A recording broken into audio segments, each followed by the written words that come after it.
जम्मू कश्मीर में आज 2 मौतें हो चुकी हैं और 38 का आंकड़ा जो है वो पहुंच चुका है मौतों का जम्मू कश्मीर में। एक मौत जो है वो कश्मीर घाटी से हुई है, वहीं दूसरी मौत जो है वो जम्मू डिवीज़न से हुई है। सबसे पहले मैं आपको बता दूं कि कश्मीर घाटी में जो मौत हुई है आज, वो मैं आपको बता दूं कि शोपियां इलाके की एक रहने वाले एक शख्स हैं, 70 साल की उनकी उम्र है, उनकी आज मौत हुई है। शोपियां के नौपुरा इलाके के रहने वाले और आखिरी सांस इन्होंने सीडी हॉस्पिटल में आज ली सुबह ही। साथ ही मैं आपको ये बता दूं कि सैटरडे को ये कोविड-19 के जो ये पेशेंट थे, आज 2 लोगों की मौत हुई है।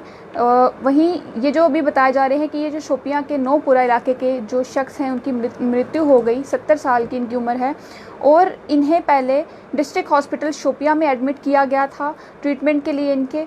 जब वहाँ पर इनकी कंडीशन जो है डिटोरिएट हो गई, यानी कि उनकी कंडीशन और ज़्यादा खस्ता हो गई, ख़राब हो गई, तो इन्हें शिफ्ट कर दिया गया श्रीनगर हॉस्पिटल में।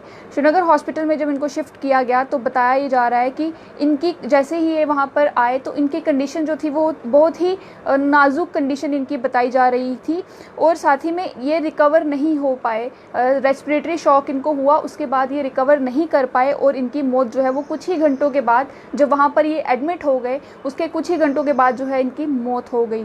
तो मेडिकल सुपरिटेंडेंट का ये कहना है कि जैसे ही उनको एडमिट किया गया उसके कुछ घंटों के बाद ही उनकी मौत हो गई और साथ ही में वो रेस्पिरेटरी शॉक से रिकवर नहीं कर पाए। आप वैसे भी जानते ही हैं कि कोरोना वायरस जो है वो उन लोगों के लिए ज़्यादा, जिन लोगों को रेस्पिरेटरी प्रॉब्लम्स है या फिर जिनको और ज़्यादा कुछ प्रॉब्लम्स है, डायबिटीज़ हो गई या फिर कोई और प्रॉब्लम्स है किडनी से रिलेटेड, उनको वो ज़्यादा वनरेबल हैं इसके लिए। कोविड-19 का अटैक उन पर ज़्यादा हो रहा है। तो आप देख सकते हैं कि जो भी अभी तक मौतें हुई हैं उनमें से मैक्सिमम मौतें जो हैं वो उन लोगों की हुई हैं जिन्हें बाकी प्रॉब्लम्स भी हैं।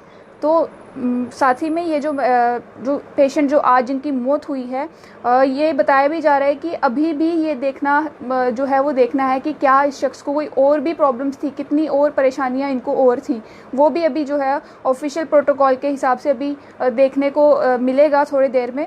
वहीं मैं आपको ये बता दूं कि एक और मौत जो है वो जम्मू डिवीज़न से आज हुई है, जम्मू डिवीज़न के मीरा साहिब इलाके से। जम्मू डिवीज़न यानी कि डिस्ट्रिक्ट जम्मू से आज एक मौत हुई है मीरा साहिब इलाके की। और वहाँ पे मैं आपको बता दूं कि ये जो सेकंड मौत आज हुई है, ये एक शख्स है, ये एक महिला है जो कि टीसीपी मीरा साहिब में एक एडमिट किया गया था इनको और साथ ही में आइसोलेशन में इनको आइसोलेशन वार्ड जीएमसी जो है जम्मू, वहाँ पर इनको एडमिट किया गया था 25 मई 2020 को। उसके बाद ट्रीटमेंट के दौरान ही आज इनकी मौत हो जाती है, आज सुबह ही। तो जीएमसी के आइसोलेशन वार्ड में ही जो है इनकी डेड बॉडी को जो है वहाँ पर रखा गया। उसके बाद जो है बताया जा रहा है कि जैसे ही इनका ट्रीटमेंट जब चल रहा था तो उसके दौरान ही इनकी मौत हो गई। 25 मई को इनको वहाँ पर एडमिट किया गया था। तो फिलहाल अभी इस पर भी और डिटेल्स जो हैं वो आना बाकी हैं। साथ ही मैं आपको बता दूं कि लद्दाख में केसेस जो हैं वो 3 और आ चुके हैं। 3 और केसेस आने के बाद अब टोटल एक्टिव केसेस जो हैं लद्दाख रीजन में वो 48 हो चुके हैं। लद्दाख यूनियन टेरिटरी में 48 जो हैं वो एक्टिव केसेस इस वक्त बताए जा रहे हैं। 3 केसेस जो हैं वो नए आए हैं और ये जो 3 केसेस नए आए हैं इनमें से 2 जो हैं वो कारगिल जो है वहाँ के हैं और एक जो है वो लेह डिस्ट्रिक्ट का बताया जा रहा है। टोटल अभी तक 97 जो हैं वो पॉजिटिव केसेस आ चुके हैं, लद्दाख में अभी तक रिपोर्ट हो चुके हैं, जिनमें से अभी 48 जो हैं वो रिकवर भी कर चुके हैं, डिस्चार्ज हो चुके हैं। आपको मालूम ही है एक टाइम पे जो लद्दाख था वो बिल्कुल कोविड फ्री बताया जा रहा था, वहाँ पर कोई भी केस जो था वो नहीं था, जितने भी केसेस थे वो सभी रिकवर हो चुके थे।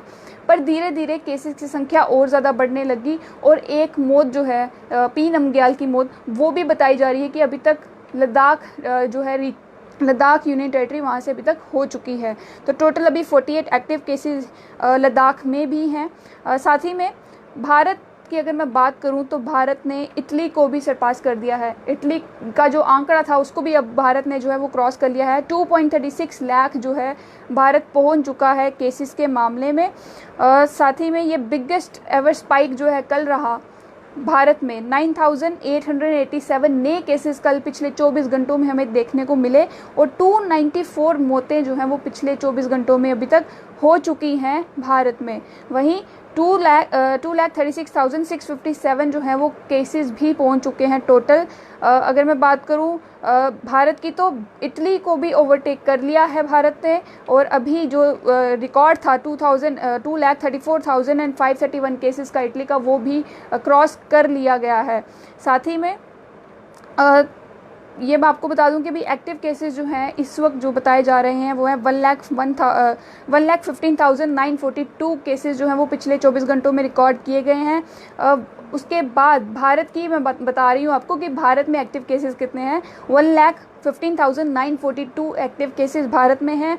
रिकवर अभी तक जो हैं वो 1,14,072 केसेस जो हैं वो रिकवर भी हो चुके हैं।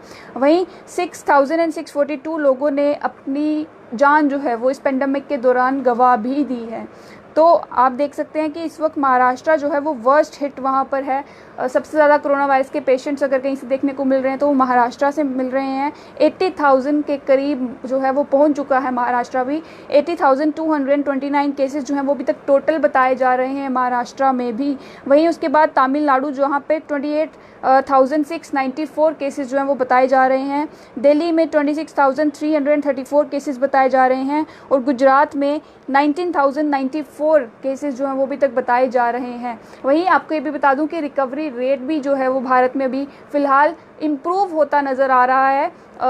एक टाइम था जब रिकवरी रेट जो था वो बहुत ही कम था, लेकिन अब जब केसेस बढ़ रहे हैं, टेस्टिंग ज़्यादा हो रही है, तो उसके दौरान जब केसेस सामने आ रहे हैं तो लोग रिकवर भी कर रहे हैं। तो इस वक्त खासकर जब हमें ये देखने को मिल रहा है कि जहाँ पर मौतें भी हो रही हैं, जहाँ पर रोज़ केसेस की तादाद जो है वो बढ़ती हुई नज़र आ रही है, तो यहाँ पर पैनिक होने की ज़रूरत नहीं है, यहाँ पर प्रिकॉशंस लेने की ज़रूरत है। तो समझना यही है इस वक्त फ़िलहाल कि हमें पैनिक नहीं होना है। इस वक्त ज़रूरत है हमें प्रिकॉशंस लेने की, इस वक्त ज़रूरत है हमें रोकथाम करने की, खुद को रोकने की। घर से कम बाहर निकलें, और तभी बाहर निकलें जब बहुत ही ज़्यादा कोई अर्जेंट काम आपको आ गया हो। हालांकि इस वक्त लॉकडाउन जो है वो एक तरीके से ऑलमोस्ट दुकानें वगैरह जो हैं वो खुल चुकी हैं, सब कुछ ऑलमोस्ट खुल ही चुका है, लेकिन फिर भी आपको ये ध्यान रखना है कि आपकी सेफ्टी आपके ही हाथ में है।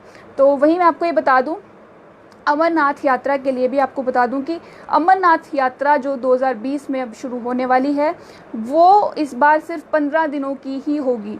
तो ये एक ऑर्डर आ चुका है। अमरनाथ यात्रा जो है वो इस बार, अक्सर हम देखते हैं कि अमरनाथ यात्रा जो है वो 1 महीने से ज़्यादा की होती है, लेकिन इस बार जो है वो दिन थोड़े कम कर दिए गए हैं, क्योंकि कोरोना वायरस का ये पेंडेमिक है और ये ज़्यादातर ना फैले, इसके चलते उन्होंने जो अथॉरिटीज़ हैं उन्होंने 15 दिन की ही जो है अमरनाथ यात्रा जो है वो कम रखी है, कि इस बार सिर्फ 15 दिन ही होंगे जब आपको अमरनाथ यात्रा के लिए वहाँ पर जाने का मौका मिलेगा।